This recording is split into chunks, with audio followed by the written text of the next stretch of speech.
Movie की शुरुआत में हमें एक जर्नलिस्ट माया मेनन दिखाई जाती है। वो जज गुलाटी का इंटरव्यू ले रही होती है। वो जज से ऐसा सवाल पूछती है जिसका जवाब जज नहीं दे सकते। जज गुस्से में इंटरव्यू छोड़कर जाने लगते हैं तो माया बताती है कि यह इंटरव्यू लाइव चल रहा है। जज फिर भी जाने की कोशिश करते हैं लेकिन माइक न हटने के कारण वो गुस्से में वहीं बैठे रहते हैं। थोड़ी देर में इंटरव्यू टाइम ख़त्म हो जाता है और जज गुस्से में वहाँ से चला जाता है। इसके बाद माया की फैमिली को दिखाया जाता है। उसका एक बेटा और माँ होती है। बेटे आयुष को कोई बीमारी होती है और माया की माँ आयुष का ख्याल रखती है। माया की एक नौकरानी भी होती है जिसका नाम रुखसाना है। माया और आयुष वीडियो चैट करते हैं जिसमें वो कुछ देर बातें करते हैं और बाद में माया कहती है कि मैं आज लेट हो जाऊंगी, इसलिए रुखसाना को घर पर ही रख लेना। इसके बाद आयुष और रुखसाना के रिश्ते को दिखाया जाता है। रुखसाना उनके घर की सिर्फ नौकरानी नहीं होती बल्कि दोनों फैमिलीज़ के बीच संबंध भी होते हैं और रुखसाना आयुष का बहुत ख्याल रखती है। और जब उसे पता चलता है कि आज उनके घर पर ही रहना है तो वो अपने पति सलीम से कहकर अपने बेटे इमाद और आलिया को माया के घर छोड़कर जाने के लिए कहती है, लेकिन आलिया आने से मना कर देती है और पढ़ाई का बहाना बनाकर घर पर ही रुक जाती है। इमाद मजाक में अपनी बहन आलिया से कहता है, मुझे पता है तुम्हें कौन सी पढ़ाई करनी है। इमाद ऐसा इसलिए बोलता है क्योंकि आलिया फ़ोन में लगी रहती है और किसी से बात करती रहती है। उधर माया अपने ऑफिस में देर तक काम करती है। माया का बॉस भी उसके साथ देर तक रुकता है क्योंकि उसका और माया का रिश्ता चल रहा होता है। ज़्यादा देर होने पर माया का ड्राइवर भी घर जाने के लिए कहता है और अगले दिन की छुट्टी लेकर चला जाता है। इधर सलीम अपने बेटे इमाद को माया के घर छोड़कर अपनी नाइट शिफ्ट के लिए निकल जाता है। इमाद और आयुष वीडियो गेम खेलते हैं और सो जाते हैं। उधर माया देर तक काम करती है और उसके बाद गाड़ी लेकर घर के लिए निकल पड़ती है।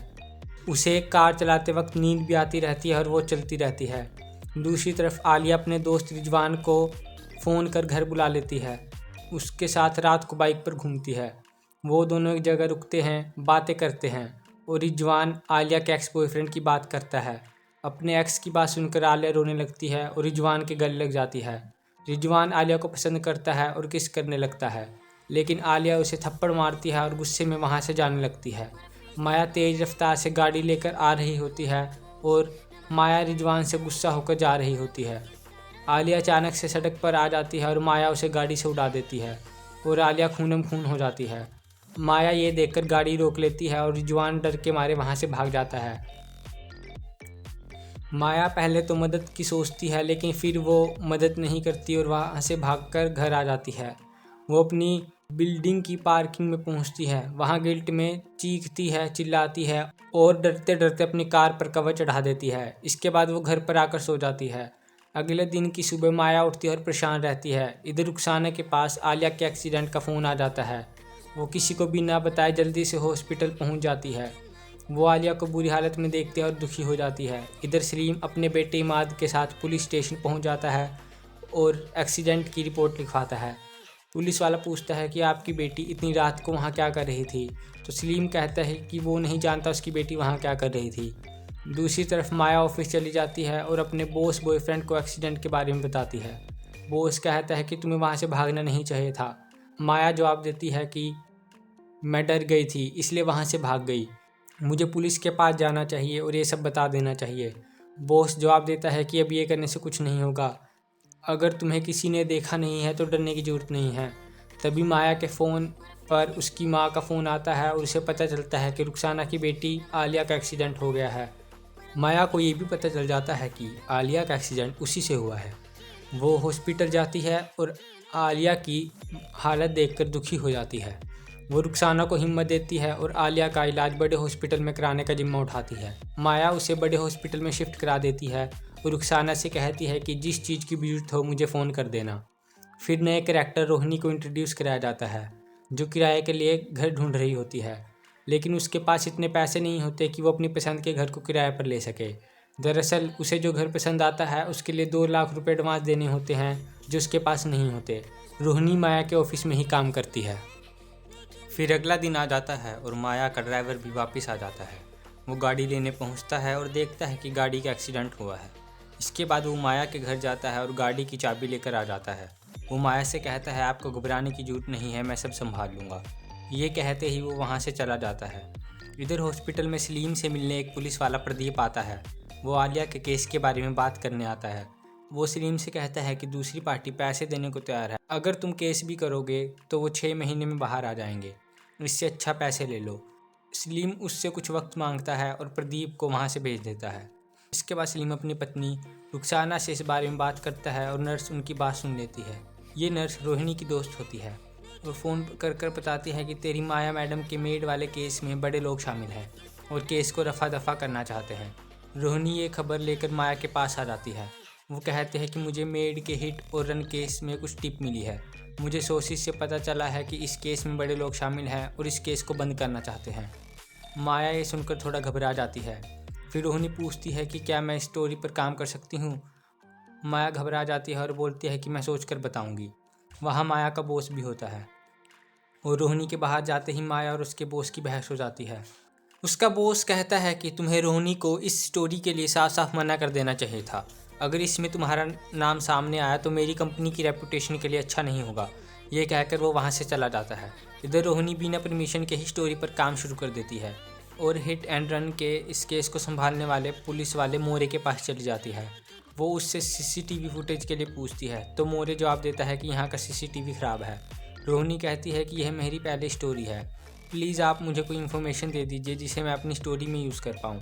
पुलिस वाला उसे कोई इन्फो नहीं देता और वहाँ से चला जाता है। इधर रुखसाना हॉस्पिटल में दुखी बैठी होती है और आयुष को वीडियो कॉल करती है। आयुष उसे दुखी देखकर उसे जोक सुनाता है और प्रॉमिस करता है कि वो उसे मिलने आएगा। आयुष अपनी नानी के साथ हॉस्पिटल में चला जाता है। दूसरी तरफ से रोहिणी भी अपनी स्टोरी के लिए हॉस्पिटल पहुंच जाती है।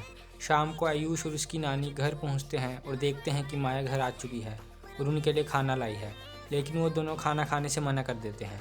उसकी माँ बताती है कि तुम्हारे साथ काम करने वाली रोहिणी भी आई हुई है और वो सैंडविच लेकर आई थी। इससे माया इरिटेट हो जाती है।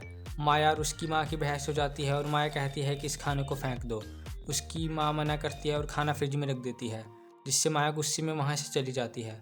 अगले दिन ऑफिस में माया रोहिणी से मिलती है और उसे डांटती है। वो कहते हैं कि मैंने तुम्हें स्टोरी पर काम करने की परमिशन नहीं दी थी, तुम्हारे सारे सोच झूठे हैं और तुम इस स्टोरी को यहीं बंद कर दो।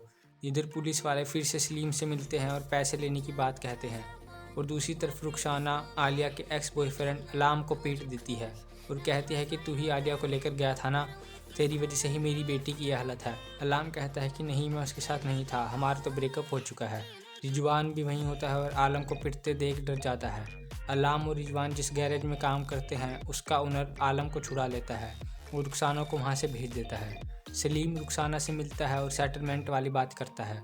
वो कहता है कि पुलिस वाले कह रहे हैं कि हमें सेटलमेंट वाली बात किसी को नहीं बतानी है, हमें सेटलमेंट ले लेनी चाहिए और गांव चले जाना चाहिए। रात को माया का ड्राइवर माया को बताता है कि उसकी गाड़ी 3 दिन बाद मिलेगी। फिर वो उसे 5 लाख रुपए मांगता है। घर जाने से पहले वो माया को गाड़ी के बोनेट पर लगे ईयरिंग को देता है। इसके बाद हमें रोहिणी को दिखाया जाता है जो माया के डांटने से दुखी होती है और फिर वो एक्सीडेंट वाली जगह पर जाती है। उसे वहाँ एक सीसीटीवी कैमरा लगा हुआ दिखता है। अगले दिन वह माया को मैसेज करती है कि आज रात उसके पास सीसीटीवी फुटेज आ जाएगी और उस फुटेज को देखकर वो इस केस को छोड़ देगी। यह बात सुनकर माया डर जाती है और फिर वो अपनी एक्स हस्बैंड के पास चली जाती है। अगर उसे कुछ हो गया तो क्या वो आयुष का ख्याल रखेगा? वो कहता है कि वो आयुष का ख्याल जरूर रखेगा। रात को रुखसाना सलीम के साथ उन पुलिस वालों से मिलने जाती है और 25 लाख रुपए की मांग करती है। वो सलीम को बोलती है कि वो माया से इस बारे में बात करेगी। फिर हमें रोहिणी को दिखाया जाता है जिसे वह वीडियो फुटेज मिल जाती है और उसमें माया को देखकर वह चौंक जाती है। इसके बाद वो अपनी ऑफिस से चुपचाप चली जाती है। अगले दिन रोहिणी उस पुलिस वाले मोरे से मिलती है और उससे केस से जुड़ी बातें पूछती हैं। पहले तो वह नहीं बताता, लेकिन जब रोहिणी बोलती है कि उसे सीसीटीवी फुटेज देखी है तो वह पुलिस वाला डर जाता है और उसे सब बताने लगता है। वह बताता है कि उस दिन प्रदीप के साथ पार्टी करके घर जा रहा था। एक्सीडेंट वाली जगह पर उनकी वहाँ बैनर लगा रहे लड़कों के साथ लड़ाई हो गई थी। उन लड़कों ने लड़ाई को सुलझाने के लिए उसे रिश्वत भी दी थी। यह सब उस वहाँ लगे सीसीटीवी कैमरा में रिकॉर्ड हो गया था। उनके जाने के 1 घंटे बाद वहाँ आलिया का एक्सीडेंट हुआ था। जब उन्होंने सीसीटीवी फुटेज देखी और उसमें खुद को देखा तो वह और प्रदीप दोनों डर गए। उस केस को रफा दफा करने की कोशिश करने लगे। रोहिणी उसे कहती है कि उस बैनर के दूसरी साइड में कैमरा लगा हुआ है, क्या उन्होंने उसकी फुटेज चेक नहीं की? तो पुलिस वाला कहता है कि वो कैमरा उनके एरिया में नहीं आता। अगर उसने छानबीन ज़्यादा की होती तो उसके फंसने का खतरा भी बढ़ जाता, इसलिए उसने ऐसा नहीं किया। फिर रोहिणी उससे पूछती है कि आलिया के परिवार को पैसे कौन ऑफर कर रहा है। तो वह पुलिस वाला बताता है कि उन्होंने राजू से पैसों को लेकर डील की थी। राजू रामनिक भाई का बेटा है जो उस दिन उस जगह पर बैनर लगवा रहा था। उन्होंने राजू को एक्सीडेंट की बात बताकर पैसे देने के लिए राजी कर लिया था। राजू उन्हें 15 लाख देने के लिए तैयार हो गया था, लेकिन रुखसाना ने उनसे 25 लाख रुपए मांग लिए हैं। जब इस बारे में उन्होंने रमनीक भाई से बात की तो उन्होंने इस डील को 10 लाख रुपए पर फाइनल कर दिया। फिर वह पुलिस वाला रोहिणी के सामने रोने लगता है और उसे रिक्वेस्ट करता है कि वो ये सब बातें किसी को न बताए और इस केस को छोड़ दे। उसके बाद में पुलिस वाला वहाँ से चला जाता है और हमें पता चलता है कि रोहिणी ने यह सब कुछ अपने फ़ोन में रिकॉर्ड कर लिया है। इधर रुखसाना आयुष से मिलने घर जाती है। जब माया को यह पता चलता है तो वह डर जाती है और घर पर ही रुक जाती है। रुखसाना के पास बार बार सलीम का फ़ोन आता है और वह बताता है कि वो 10 लाख रुपए देने के लिए तैयार हो गया है। तो रुखसाना उसे पैसे बढ़ाने के लिए बोलती है। इसी बीच आयुष के पास रखी एक बोतल टूट जाती है। माया यह सब कुछ देखकर बहुत गुस्सा हो जाती है और रुखसाना को वहाँ से जाने के लिए कहती है। इसके बाद रुखसाना वहाँ से चली जाती है। माया के इस बिहेवियर के बाद आयुष थोड़ा नाराज़ हो जाता है और वह माया की बात नहीं मानता, तो माया गुस्से में उसे बहुत कुछ सुना देती है। रात को माया का बॉस उसे बताता है कि रोहिणी ने उसे सीसीटीवी फुटेज दी है। उसे नहीं पता था कि इसका क्या करना है, इसलिए उसने मुझे दी है और वह 2,20,000 में अपना मुंह बंद रखने के लिए मान गई है। अगले दिन माया आलिया से मिलने हॉस्पिटल जाती है और आलिया उसे थैंक यू करती है। ये देखकर वो इमोशनल हो जाती है और उसे गिल्टी फील होता है। रात को घर जाकर माया आयुष से अपनी बातों के लिए माफ़ी मांगती है। इधर आलम रिजवान को ढूंढ लेता है और उसे रुखसाना के पास ले जाता है। रिजवान रुखसाना को बताता है कि वो दोनों एक दूसरे के करीब आ गए थे और उस दिन वह दोनों बाहर घूमने के लिए गए थे। आलिया उससे लड़कर जाने लग रही थी कि तभी एक कार ने उसे टक्कर मार दी। रुखसाना उससे पूछती है कि क्या उसने गाड़ी चलाने वाले का चेहरा देखा था, तो रिजवान उसे सब सच बता देता है। सच का पता लगने के बाद रुखसाना काफ़ी दुखी हो जाती है। अगले दिन रुखसाना माया के घर जाती है। वो माया की माँ को बोलती है कि वो काम छोड़ने वाली है और आज उसका लास्ट डे है। यह सुनकर उसकी मोम कहती है कि वो उसे कहीं नहीं जाने देगी।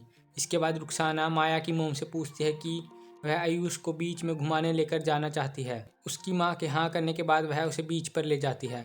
बीच पर पहुंचकर रुखसाना आयुष को किनारे पर ले जाती है और उसे वहां छोड़कर बाहर आ जाती है। आयुष वहां पानी की तेज़ लहरों के बीच अकेला खड़ा रह जाता है। माया की मोम रुखसाना को फ़ोन करती है लेकिन फ़ोन नहीं उठाती। तभी उसे वहां पड़ा हुआ पैसों से भरा एक बैग दिखता है, जिसे देखकर वो थोड़ा घबरा जाती है और माया को फ़ोन करती है, लेकिन उसका फ़ोन नहीं मिलता है। इधर माया ऑफिस में अपने बॉस को बताती है कि वह जॉब छोड़ने वाली है और वह सब कुछ सच बताना चाहती है। माया रोहिणी को पेन ड्राइव देते हुए कहती है कि वह इस केस को कंप्लीट करे और फिर वो अपना कन्फेशन देने लगती है। माया बताती है कि उस दिन जज के इंटरव्यू के बाद वो काफ़ी थक गई थी और घर जाते वक्त उसकी आंख लग गई थी। तभी आलिया उसकी गाड़ी के सामने आ गई और उसका एक्सीडेंट हो गया। वह बताती है कि उसने जब पीछे मुड़कर देखा तो आलिया खून से लथपथ पड़ी थी। उसे देखकर वो डर गई, इसलिए वो वहाँ से भाग गई। रोहिणी माया से पूछती है कि क्या रुखसाना को यह सब पता है, और इस सवाल के बाद माया रुखसाना के पास जाने लगती है। रास्ते में वह अपनी मोम को फ़ोन करती है और उसे पता चलता है कि रुखसाना आयुष को लेकर बीच पर गई है और अब उन दोनों का फ़ोन लग नहीं रहा। यह सुनकर माया काफ़ी डर जाती है। इसके बाद वह जब आयुष और रुखसाना की फ़ोटो देखती है तो उसे शक होता है कि रुखसाना सच को जान चुकी है। वह जल्दी से बीच पर पहुंचने की कोशिश करती है, लेकिन रास्ते में रामनिक भाई के जन्मदिन का जश्न होने की वजह से वह नहीं पहुंच पाती। रात को माया वहां पहुंचती है तो उसे आयुष नहीं दिखता और वह डर जाती है। तभी उसे वहां रुखसाना दिखती है। वो रुखसाना के पास जाती है और तभी उसे वहां आयुष के गाने की आवाज़ आती है। उसकी आवाज़ सुनकर माया को थोड़ी तसल्ली मिलती है। आयुष इमाद के साथ वहाँ गाना गा रहा होता है। फिर वो वहीं रुखसाना के पास बैठ जाती है और फिर मूवी ख़त्म हो जाती है।